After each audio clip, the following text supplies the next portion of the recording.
సాయంకాల సమయములో సంధ్యాదీపారాధనలో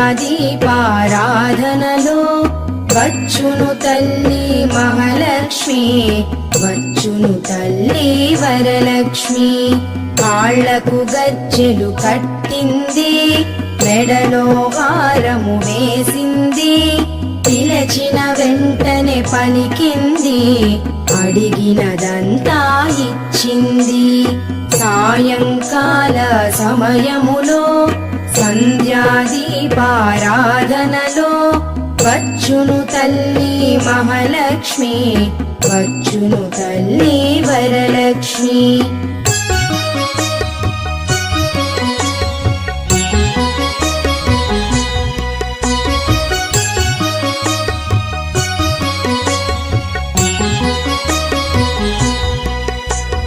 ధనముల